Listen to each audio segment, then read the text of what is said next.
Gracias, señor presidente. Creo que los senadores de nuestro interbloque que han expuesto han sido lo suficientemente contundentes para explicar por qué es que no vamos a acompañar el proyecto. Voy a referirme a algunas cuestiones en particular. Primero, tiene que quedar claro que este es un aumento de la presión tributaria sobre el aparato productivo, ¿sí? Es cierto que hay algunas compañías que van a pagar menos, otras van a pagar parecido un poquito más y unas van a pagar bastante más, ¿sí? Ahora, cuando uno mira el agregado, las compañías que van a pagar más son 2/3 partes de las ventas totales o del costo. Quiere decir que en el total del aparato productivo claramente es un aumento de la presión tributaria, que además lo vamos a ver en la recaudación. Como ha quedado claro, de hecho el miembro informante dijo que iba a haber un aumento en la recaudación. Y la justificación que se dio en la comisión es bastante particular de por qué le vamos a aumentar impuestos a las empresas en este contexto, ¿no? En un contexto de caída del PBI, de inflación alta, de bajísima inversión y de pobreza galopante. La justificación fue porque hay empresas que en este contexto han tenido ganancias y es justo que se les suba la alícuota. Bueno, es llamativo porque ese no fue el mismo razonamiento, por ejemplo, cuando se propuso bajar o subir el mínimo no imponible para las personas físicas, ¿no? Era el segundo 5% de asalariados que más ganan la Argentina en un año de pandemia, pero igual el proyecto oficial era bajarles la tasa efectiva que iban a pagar. O sea que ahí hay una clara contradicción. Y esta es una manera de compensar lo que se hizo en ese momento, de manera recaudatoria, ¿sí? Un proyecto que tenía un fin político, loable, la baja de impuestos, si estuviéramos hablando de otra cosa, ahora es compensado con otro que también se calibró en términos de la cantidad de empresas que van a pagar para ser apetecible, o por lo menos no tan malo desde el punto de vista político. Ahora, quiero señalar algunas cosas. Primero, el desorden de esto, más allá de los vaivenes, ¿no? El senador Romero decía, y la senadora Krexel, para poder invertir, las reglas impositivas de largo plazo son sumamente importantes, amén de otras cuestiones. Acá no solamente tuvimos 6 cambios en 9 años con respecto a estos impuestos, que afectan obviamente las reglas de largo plazo, sino que además durante todo este tiempo hemos permitido que se suban ingresos brutos, bajado la renta o la alícuota para las personas físicas, subir para las empresas ahora, particularmente a las que quieren reinvertir, y además en esta discreción o calibración de distintas alícuotas por tamaño de las ventas o por tamaño de las ganancias, ni siquiera está trabajado con el empalme del monotributo que sancionamos hace poco. Entonces, esta suerte de arrestos sobre distintos temas, en lugar de pensarlos en un orden, generan varias cosas. Primero, como decía antes, mayor presión tributaria y segundo, mayores distorsiones. Voy a explicar un poquito esto de las mayores distorsiones porque hay un montón en este proyecto. La alícuota en general era del 35%, ¿sí? En general. Como incentivo para que las empresas reinviertan utilidades y no las distribuyan a sus accionistas, en un momento se pasó al 30% más 7% sobre el 70% restante. Eso sigue siendo 35%. 30 más 7 sobre 70 es 35%. ¿Qué tenía que ocurrir el año pasado? Eran 25 más 13 sobre el 75% restante. Otra vez, mucho incentivo a reinvertir. Y la alícuota seguía siendo 35%. Igual que para personas físicas en la escala más alta. ¿Por qué esto es importante? Porque si no, una de las restricciones que existen es que en las empresas se empiezan a inventar maneras para sacar la plata de acuerdo a las distintas alícuotas. Si yo le facturo a la empresa siendo socio y la retiro y pago 35, me ahorro la distribución de dividendos que me cuesta más ahora. Me va a costar 40. Entonces, todas estas distorsiones primero generan un problema dentro de las empresas para ver o cómo eluden o cómo evaden. En segundo lugar, si la alícuota hubiera sido la del 25, que tenía que ser este año y que se suspendió, versus lo que ocurre hoy con este proyecto, con los que reinvierten utilidades, le subimos la presión tributaria 40% al que quiere reinvertir utilidades. 40%. Si la vemos con respecto a lo vigente, porque está suspendido, le subimos 16% la alícuota al que quiere, otra vez, reinvertir utilidades. Al que no reinvierte, en cambio, se la subimos 13%. Es decir, tenemos un claro sesgo y una distorsión en contra de aquellos que quieren invertir más en una Argentina que necesita invertir más para poder crecer más. Se dijo que eso no es cierto para el caso del 72% del universo de empresas. Eso es así cuando contamos cada empresa igual a 1, ¿sí? Ahora, 2/3 partes, como decía antes, de los costos y de las ventas de empresas y un gran porcentaje del empleo están en ese 5% restante.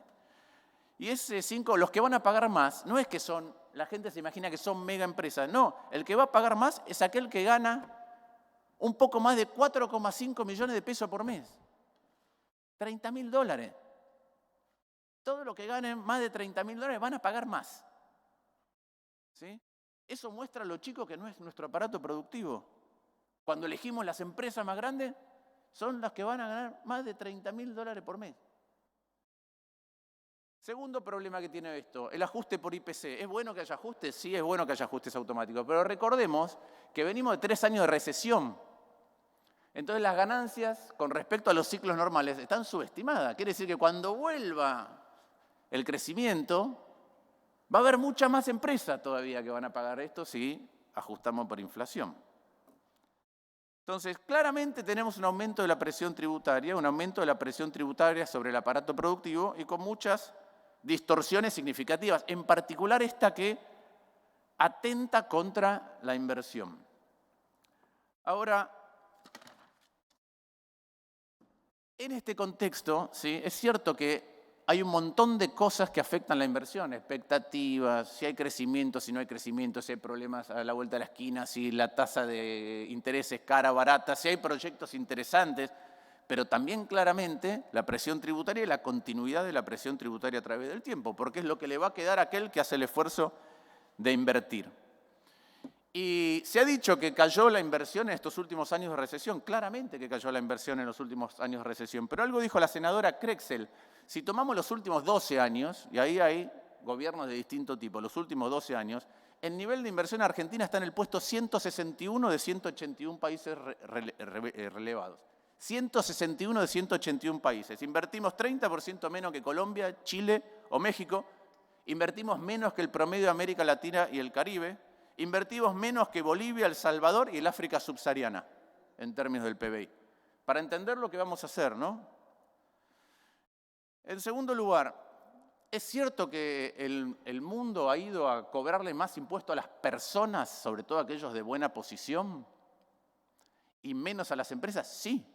Ahora, no hay que confundir las dos cosas. Yo he escuchado a un senador que dice, estamos cobrando más, Europa cobra más, Estados Unidos va a cobrar más. Sí, es cierto.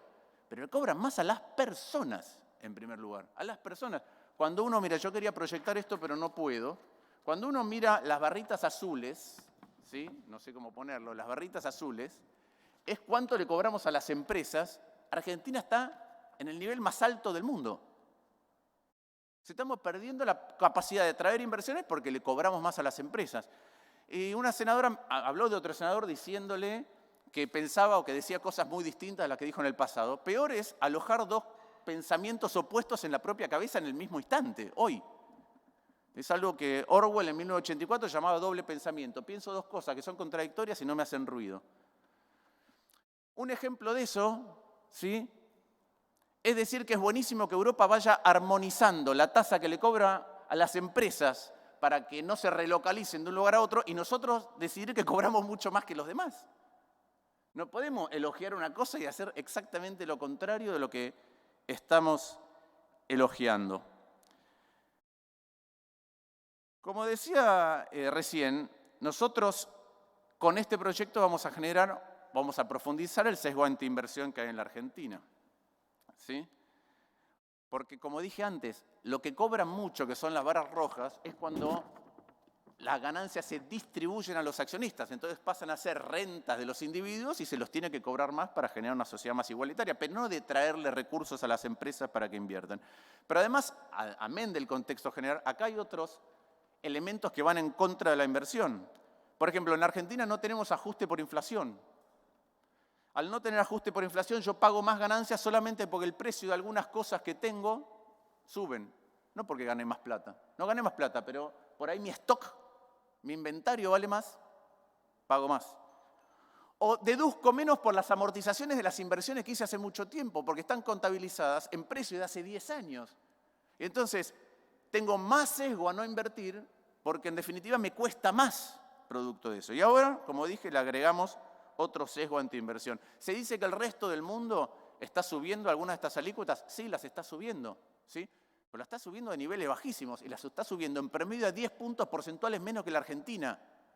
A mí me causa gracia cuando dicen que Biden esperó, no, miremos lo que hace Estados Unidos. No se puede mirar una sola parte, no ver el contexto y encima no mirar el resto de las cosas que hace ese país u otros países. Elegimos qué elogiar porque es afín a algo que hacemos nosotros en un contexto absolutamente distinto y ni siquiera a los mismos niveles. La verdad es que hay otros problemas adicionales. Esto de segmentar por el tamaño de la ganancia, por el volumen de la ganancia.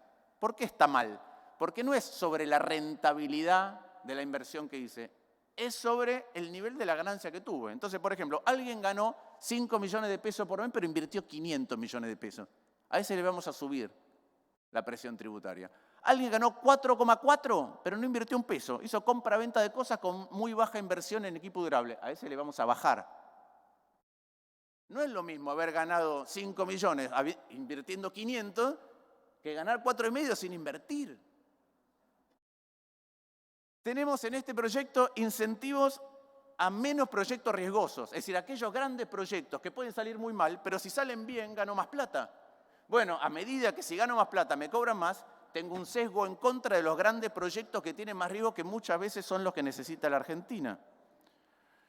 Tenemos el problema de que esto distorsiona por el nivel de productividad. Las empresas que ganan más son más productivas. Y a las empresas más productivas, en lugar de premiarlas, lo que vamos a hacer es cobrarle más impuestos. Entonces, yo recuerdo que usted dijo algunas cosas en la reunión de comisión al respecto de todas estas cuestiones, pero entonces generamos una distorsión en contra de la inversión, que ya tenemos, generamos una distorsión en contra de enterrar capital en Argentina y generamos una distorsión en contra de aquellos que tienen mayor productividad. Y en gran medida esto es porque la gran empresa en la Argentina parece tener mal nombre. Parece que está mal ser una gran empresa. Lo que está mal es no controlar cuando tienen abuso de posición dominante. Lo que está mal es no controlar las fusiones y adquisiciones, como pasó durante todo ese tiempo, el kirchnerismo. Lo que está mal es destrozar una buena ley de defensa de la competencia y no aplicarla nunca. Pero las grandes empresas no son malas per se. De hecho, lo que han tenido es capacidad de crecer. Lo que debería querer un país es tener muchas grandes empresas que empleen en blanco y con todos los beneficios de la ley a mucha gente y que paguen muchos impuestos. Eso es lo que deberíamos querer. Piensen que esas 500 y pico de empresas que mencionó el miembro informante constituyen el 21% de la masa salarial total, pero además constituyen 1/3 de la inversión privada de este país. La senadora Krexel hablaba de este término de enanismo fiscal. Y sí, Argentina es un país donde si tenemos todo el tiempo estos sesgos, y ahora voy a contar algunos, es muy difícil que las empresas crezcan y empleen más gente en blanco. Por ejemplo, en cantidad de empleados iniciales, las empresas cuando nacen en Brasil tienen 50% más que en la Argentina. En Estados Unidos tienen el doble cuando nacen. ¿Qué porcentaje de la población es asalariada en una empresa de más de 10 empleados? Las cifras en Argentina son similares a las de Ecuador, Guatemala, Honduras y Perú. Cuando una empresa arranca en la Argentina, 5 años después, tiene 49% de probabilidades de haber desaparecido y 45% de probabilidades de ser micro. Y tenemos un sesgo previo a esto, que es el tema de la evasión impositiva. Que acá generamos sesgos para que alguien, cuando está por saltar a otra categoría, diga, no, mejor trato de esconder las ganancias que tengo. ¿Por qué ese sesgo de la evasión impositiva atenta contra el aumento de la productividad y de la competitividad? Porque nosotros queremos pymes que crezcan y que cuando crecen se transformen en exportadoras, por ejemplo, y generen divisas. O que le vendan a grandes empresas. La senadora Krexel hablaba del ecosistema, sí. Las grandes empresas, ¿quién le compra? ¿Quién le vende a las grandes empresas? Bueno, en gran medida tienen de proveedores a pequeñas y medianas empresas. Entonces nosotros queremos que las empresas pymes salten la vara y pasen al otro lado de la calidad y de la productividad. ¿Y qué pasa? Cuando uno exporta o cuando uno le vende a una gran empresa, lo tiene que hacer en blanco. Y si yo estoy haciendo eso y tengo al lado un competidor que hace lo mismo que yo, pero no es tan bueno como para exportar o para vender una gran empresa y sigue haciéndolo en gris, mitad en blanco, mitad en negro, bueno, ser bueno tiene un costo adicional en la Argentina. Entonces generamos esto, una medianía de empresas que no surgen, no hay nuevas, no hay empresas grandes nuevas, hay empresas grandes que se quieren ir, hay otras que se fueron, y seguimos promocionando el enanismo fiscal. Empresas chicas para el tamaño de la economía que podríamos tener y para el calibre de los problemas que tenemos. Y además, un tema adicional, presidente, que es ¿a quién impacta esto? Un impuesto sobre las ganancias equivale a decir, matemáticamente, las ganancias son las ventas menos los costos, dicho de manera bruta, ¿sí? Un impuesto sobre las ganancias es equivalente a un impuesto sobre las ventas y hay un impuesto sobre los costos. El impuesto sobre los costos tiene salario y otros costos, entre ellos el capital, y el impuesto sobre las ventas lo que hace es aumentar el precio de los productos. Entonces, todos los estudios internacionales, cuando miran cómo este tipo de impuestos impactan y cómo se distribuye lo que en economía se llama incidencia, muestran que entre un 25 y un 45% lo paga el accionista de la empresa, entre un 25 y un 45% lo paga el trabajador, y entre un 25 y 45% lo paga el consumidor. Entonces, este es el contexto de lo que estamos debatiendo. Me parece que vale la pena marcar todas estas cuestiones, ¿atendiendo a qué? Atendiendo que sí, en Argentina tenemos una presión tributaria altísima, sobre todo cuando uno contabiliza, porque veo siempre comparaciones de la presión tributaria. Es parecida a la de Francia. Sí, puede ser, pero hay 40% de informalidad. Entonces, no es lo mismo, más amén de los otros sesgos, como el no ajuste por inflación que mencioné. Y tenemos en la Argentina una presión tributaria altísima. Tenemos en la Argentina una presión tributaria altísima que da lugar a recursos muy altos para que tenga el Estado, ¿sí? Ahora, a pesar de tener el doble de recursos por habitante que hace 30 años, Argentina tiene mucha más pobreza, tiene más del doble de pobreza que hace 30 años. Entonces la pregunta es, volcando cada vez más plata en el Estado, ¿estamos sacando gente de la pobreza? No. ¿Por qué? Porque no nos estamos preguntando qué tipo de Estado queremos, qué cosas prioriza y qué cosas no prioriza. De la misma manera que si para poder tener esos recursos en el Estado, generalmente, además de la presión tributaria, que no alcanza, tenemos déficit y entonces emitimos o nos endeudamos. Y eso ya sabemos que también acarrea problemas. Pero la contracara de eso es que esa presión tributaria impide que el sector privado pueda tener la pujanza para generar puestos de trabajo en cantidad y calidad. Entonces, con este tipo de presión tributaria y con este tipo de calidad del gasto público, no hemos resuelto la pobreza, la hemos agravado, y tampoco estamos resolviendo el dinamismo que tiene que tener la economía argentina para poder generar puestos de trabajo en cantidad y calidad necesaria para sacar a nuestros compatriotas de la pobreza. Entonces, no es solamente más Estado, no es solamente a quién le cobramos impuestos, sino qué tipo de impuestos cobramos, a quién se lo cobramos y además cómo gastamos. Y cuando uno ve un montón de gastos en un montón de lugares, queda claro que no son prioridad de nadie. Ni me voy a referir a los 20.000 o 15.000 millones de pesos que cuesta la reforma judicial, que todavía duerme ahí el sueño de los justos, pero un montón de otras cosas, ¿no? En estos días salió, ¿cómo se llama? La Casa Patria Grande. Se le dieron, en el jefatura de gabinete se le dieron misiones y funciones, se le dio presupuesto, ahora se hizo otra vez una obra. ¿Esas son las cosas en las que necesita Argentina invertir en este contexto? La respuesta no, y eso está multiplicado por todos lados. Entonces, así como dentro de poco vamos a hablar de un acuerdo que se hizo, que es un acuerdo mínimo, ¿no? Que es postergar un poco el calendario electoral, hay un montón de cosas en las que podemos acordar para revertir la dinámica paupérrima que ha tenido la Argentina desde el punto de vista económico, social y por ende también político en los últimos 50 años, pero deberíamos trabajar de otra manera y nosotros estamos dispuestos a hacerlo, como decimos siempre. En este caso, hemos señalado todas aquellas cosas del proyecto que nos parecen negativas y por ende no lo vamos a acompañar. Muchas gracias. Gracias, senador.